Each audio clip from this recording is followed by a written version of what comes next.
अभ्यासाचा राजमार्ग episode 20 1 April 2024. Machhindra Chate सरांचा विद्यार्थी आणि पालकांशी सुसंवाद. अमिताभ बच्चन. नमस्कार मित्रांनो, अभ्यासाचा राजमार्ग या विषयामध्ये मी आज तुम्हाला एका महत्त्वाच्या मुद्द्याची ओळख करून देणार आहे. तो महत्त्वाचा विषय अमिताभ बच्चन यांच्यापासून हे शिका असं जरी तुम्ही वाचलेलं असलं तरी या एपिसोडमध्ये मी अमिताभ बच्चन यांच्या जीवनाबद्दल किंवा त्यांच्या चित्रपटांबद्दल किंवा त्यांच्या मोठेपणाबद्दल काही बोलणार नाही.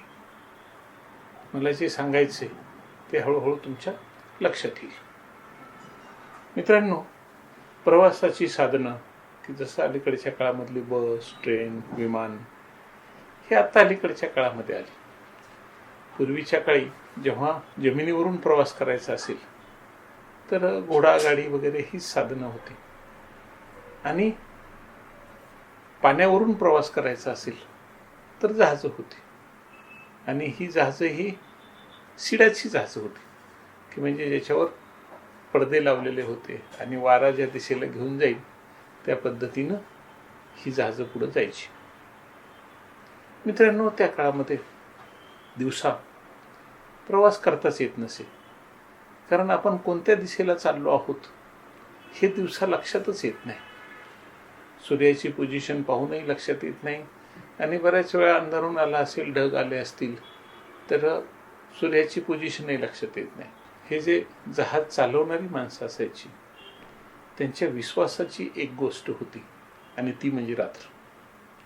कारण रात्रीच्या वेळी आकाशात तारे दिसतात, चांदण्या दिसतात, त्यांचा अभ्यास असायचा, आणि त्या ताऱ्यांच्या पोझिशनवरून दिशा निश्चित लक्षात यायच्या, आणि कोणत्या दिशेला जायचे हे स्पष्ट व्हायचं. मित्रांनो, आणि त्या पद्धतीनं पूर्वी हा प्रवास चालायचा. आपल्या जीवनामध्ये सुद्धा असे काही तारे असणं फार महत्वाचे. तारे म्हणजे कोण? की आपण ज्यांना सिनेमातले तारे या अर्थाने या गोष्टीकडे पाहू नका, तर तारे म्हणजे अशी माणसं की ज्या माणसांकडे बघून आमच्या लक्षात येईल की आम्ही यांच्या मागं बरोबर चाललो आहोत. आणि ही गोष्ट आमच्या पूर्वीच्या काळातल्या अभ्यासकांना चांगली माहिती होती, आणि असे तारे लोकांसमोर असावेत म्हणून रामायण महाभारतातली जी व्यक्तिमत्व आहेत ती आमच्यासमोर उभी केली गेली की तुम्ही रामासारखं होण्याचा प्रयत्न करा, लक्ष्मणासारखं होण्याचा प्रयत्न करा, तुम्ही भरतासारखं होण्याचा प्रयत्न करा, किंवा तुम्ही श्रीकृष्णासारखं होण्याचा प्रयत्न करा, तुम्ही पांडवांसारखं होण्याचा प्रयत्न करा. ही आपल्यासाठी आपल्या पूर्वीच्या ऋषीमुनींनी दाखवलेले तारे आहेत की यांच्याकडे बघा, यांच्यासारखे व्हा, युधिष्ठिर व्हा, भीम व्हा, कर्ण व्हा, अर्जुन व्हा. मित्रांनो, आज आणखी काळ गेला पुढं खूप. आता आम्हाला खरोखरच अशी माणसं शोधायची आहेत, आणि ती आपण शोधली पाहिजेत की आपण त्यांच्या सारखं होण्याचा प्रयत्न करू. अशी अनेक माणसे गेल्या शतकामध्ये, या शतकामध्ये, 19व्या शतकात, 20व्या शतकात, 21व्या शतकात अशी खूप माणसं होऊन गेली, ग्रेट माणसं होऊन गेली, पण त्यांचा अभ्यास व्यवस्थित होत नाही, आणि त्याच्यामुळं आपण कसं कुणासारखं व्हायचं हेही आमच्या लक्षात येत नाही. आणि म्हणून मित्रांनो, मी आज असा विचार केला की असा एक तारा, असं एक उदाहरण, अशी एक व्यक्ती तुमच्यासमोर मांडावी की तुम्ही त्या व्यक्तीकडे पाहून, त्या व्यक्तीचा अभ्यास करून स्वतःच्या जीवनामध्ये काय बदल घडवून आणायचा हा विचार तुम्हाला करता येईल. मित्रांनो, बऱ्याच वेळा चित्रपट क्षेत्रातल्या व्यक्तींबद्दल बोलायला सुरू झालं की लोक फार वाईट बोलतात, आणि मला त्यांच्या चित्रपटांबद्दल बोलायचंच नाही, त्यांच्या जीवनाबद्दल बोलायचं नाही आहे. त्यांच्यामध्ये जाणवलेली महत्त्वाचे गुण जे माझ्या लक्षात आले ते मला तुमच्या लक्षात आणून द्यायचे. आणि म्हणून मी अमिताभ बच्चन यांचं नाव घेतलं. अमिताभ बच्चन फार चांगले सितारे आहेत किंवा स्टार आहेत, अभिनेते आहेत. त्यांचे अनेक चित्रपट गाजले, ते राजकारणातही गाजले, खासदार झाले, स्वतःची त्यांनी ABCL कंपनी सुरू केली. अनेक अडचणीत आले, पण त्या सगळ्या अडचणी सोडून ते पुन्हा ठामपणे उभे राहिले. पुन्हा मित्रांनो, हा अभ्यास हा अमिताभ बच्चनचा खरा अभ्यास नाही. अमिताभ बच्चनचा अभ्यास थोडासा वेगळा आहे. आणि ज्यांना आम्ही एक आदर्श व्यक्तिमत्व म्हणू, असं एक आदर्श व्यक्तिमत्व म्हणून अमिताभ बच्चन यांच्याकडे पाहता येईल. मित्रांनो, मी फक्त त्यांच्या 4च गोष्टींवर बोलणार आहे. त्यांच्याबद्दल बोलायला नंतरही कधी बोलता येईल, पण आज मला ज्या 4 गोष्टी तुम्हाला बोलायच्या आहेत त्यातली पहिली गोष्ट, कधीही कुणाशीही भांडण करू नका. कधीही कुणाशीही भांडण करू नका. मित्रांनो, अमिताभ बच्चन यांना ओळखणारे अमिताभ बच्चनच्या आजूबाजूची खूप माणसं आहेत. अमिताभ बच्चन यांच्यावर 30-35 पुस्तकं पण लिहून आलेली आहेत आणि वृत्तपत्रामध्ये किंवा मॅगझिन्समध्ये त्यांच्यावर किती लिखाण झालेलं आहे हे खूप लिखाण. आणि या सगळ्या लिखाणांचं वाचन ज्यांनी केलेलं आहे ती लोक एक गोष्ट सांगतात की अमिताभ बच्चन कधीही कुणाशीही भांडले नाहीत. मित्रांनो, ही गोष्ट फार अवघड आहे, कारण फिल्म इंडस्ट्रीमध्ये कमालीचा अहंकार असतो, कमालीचा दिखाऊपणा असतो. इथे लोक एकमेकांना खूप फसवतात, पैसे बुडवतात आणि अशा परिस्थितीमध्ये माणसं चिडतात, खूप भांडणं होतात. इतर कलाकारांची झालेली भांडणं, अनेकांची भांडणं कोर्टापर्यंत गेलेलं माहिती. पण अमिताभ बच्चन यांनी कधीही कुणाशीही भांडण केलेलं ऐकिवात नाही. अमिताभ बच्चन कधी आपल्या आईवडिलांशी भांडले नाहीत. अमिताभ बच्चन कधी आपल्या भावांशी भांडले नाहीत. अमिताभ बच्चन कधी आपल्या पत्नीशी भांडले नाहीत, मुलांशी भांडले नाहीत. किंवा मधल्या एका काळामध्ये 1984 नंतर जेव्हा अमिताभ बच्चन राजकारणात गेले होते तेव्हा त्यांच्या विरोधात अनेक वृत्तपत्रांमध्ये खूप लिखाण केलं गेलं.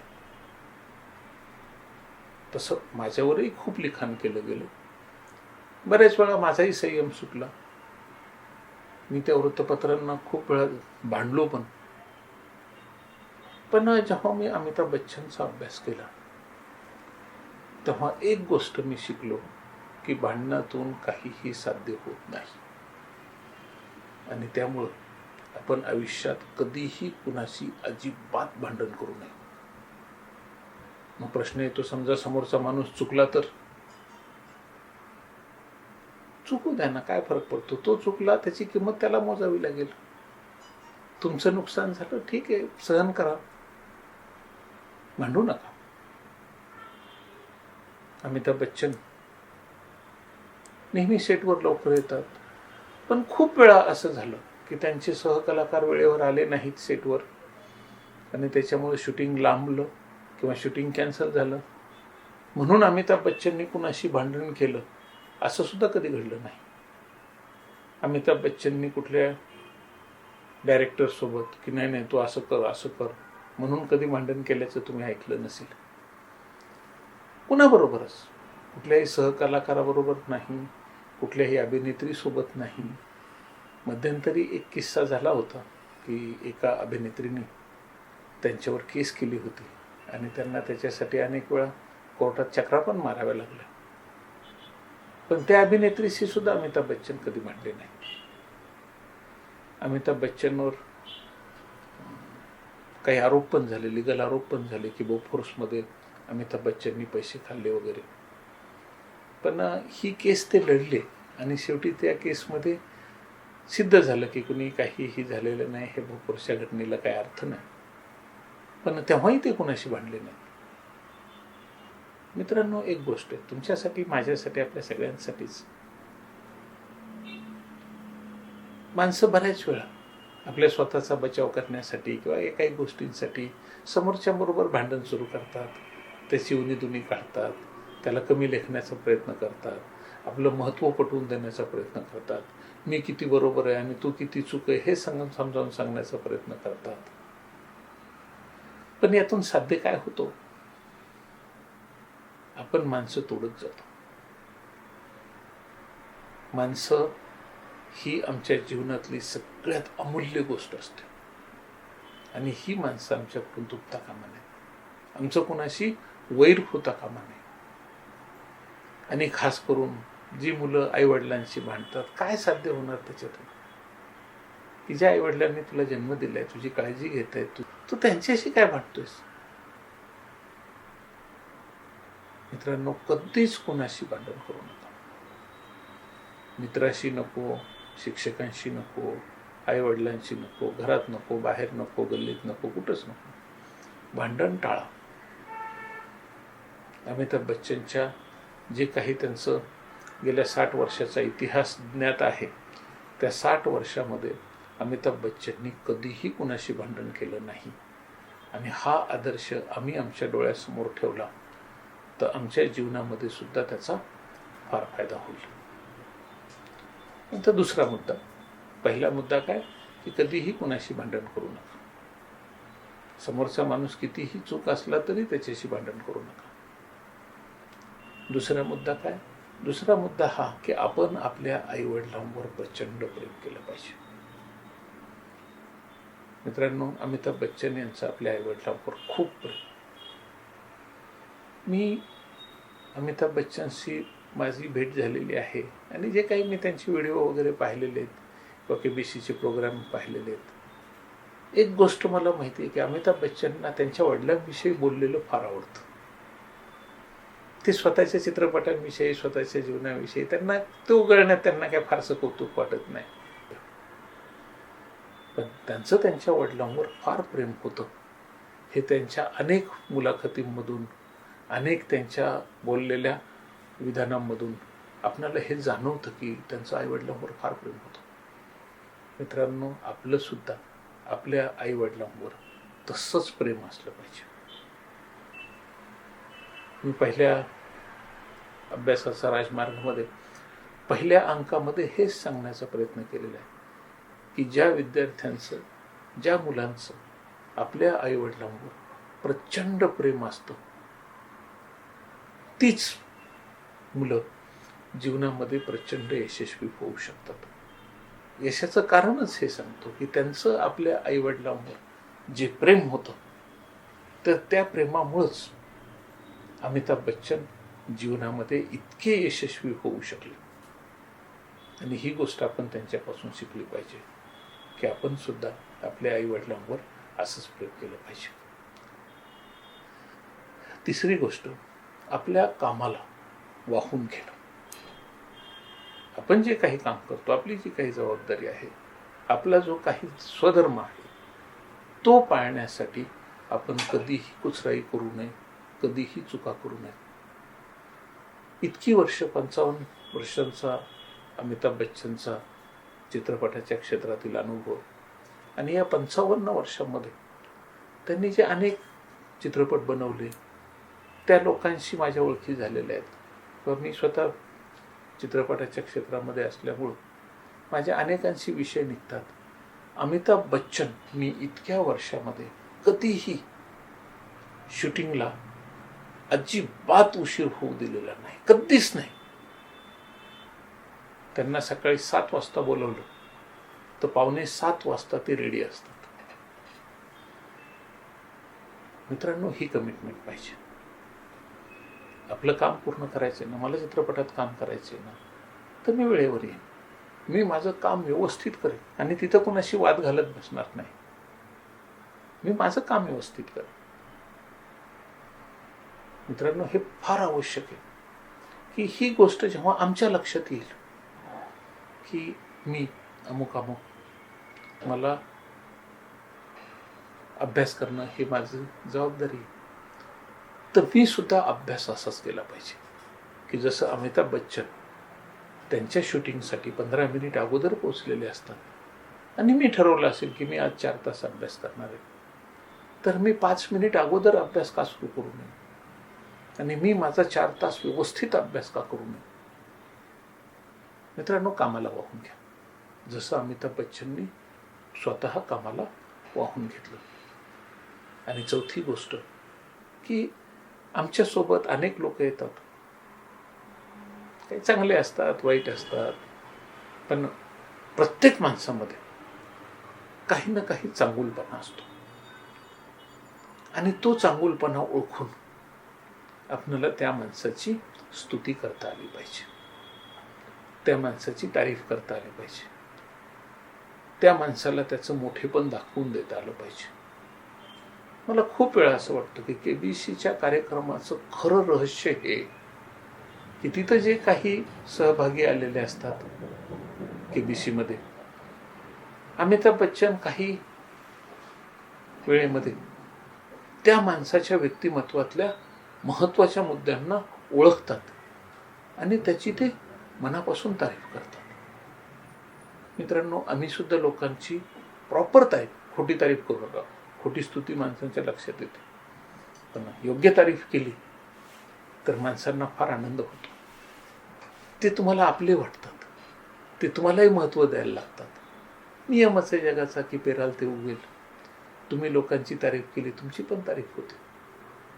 अमिताभ बच्चननी लोकांची तारीफ करण्यात कधीही कसूर ठेवली नाही. इतरांबद्दल ते कधीही वाईट बोलले नाहीत आणि ज्या माणसाचा चांगुलपणा त्यांना जाणवला तो चांगुलपणा कबूल करण्यात त्यांनी कधीही वेळ घालवला नाही. आम्ही सुद्धा आमच्या जीवनामध्ये जी लोक आम्हाला भेटतील, ज्यांचा चांगुलपणा असेल, तर आम्ही त्या चांगुलपणाचं कौतुक हे निश्चित केलं पाहिजे. मित्रांनो, विद्यार्थी मित्रांनो, ह्या 4 गोष्टी मी कधीही कुणाशीही भांडण करणार नाही.